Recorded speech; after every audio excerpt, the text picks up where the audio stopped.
தருகுவான், பாதுகாப்பை பற்றி பேசுவான், தமிழ் பண்பை பற்றி பேசுவான், அப்படியே உரிமை குரலை எழுப்புவான். இன்னைக்கு மூதாயிரத்தனமாக தெரிஞ்சுக்கிட்டு இருக்கான். யாரு? இதே திமுக காரங்க தான். ஸோ பெண்கள்னாலே வந்து திமுகவுடைய ஆட்சியில் வார்த்தைக்கு என்ன தகுதி இருக்கு? ஏமா இவர் ஒரு வார்த்தை சொல்றாரு அந்த மாநாட்டில், எங்கள் ஹீரோ நாங்கள் கொடுக்கக்கூடிய வாக்குறுதி, நாங்கள் கொடுக்கக்கூடிய தேர்தல் அறிக்கை. சரி, போன முறை ஒரு ஹீரோ கொடுத்தீங்களே, ஒரு வாக்குறுதி கொடுத்தீங்களே, ஒரு தேர்தல் அறிக்கை கொடுத்தீங்களே, எத்தனை நிறைவேற்றி கிழிச்சிட்டீங்க? சரி, எல்லாம் 400க்கும் மேற்பட்ட வாக்குறுதிகள் நிறைவேற்றப்பட்டதா சொல்றாங்க. பெண்களுக்கு தானே மாநாடு போட்டீங்க. அந்த பெண்கள் சார்ந்து சொன்ன விஷயத்தை பார்ப்போம். முழுமையாக நிறைவேற்றிட்டீங்களா? சொன்னதை அப்படியே நிறைவேற்றிருக்கீங்களா? அனைத்து பெண்களுக்கும் சொன்ன வாய் எந்த வாய்? இந்த நாரவாய். ஆனால் வந்தவுடன் தகுதி உள்ள பெண்களுக்கு தான் கொடுப்பேன், அந்த சொன்ன வாய் எந்த வாய்? இதே நாரவாய்கள் தான்.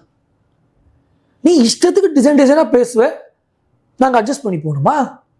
இன்னொன்று, விடியல் பயணம், உரிமை தொகை, அந்த பேரெல்லாம் பார்த்தா நமக்கே சிலிர்க்கும்.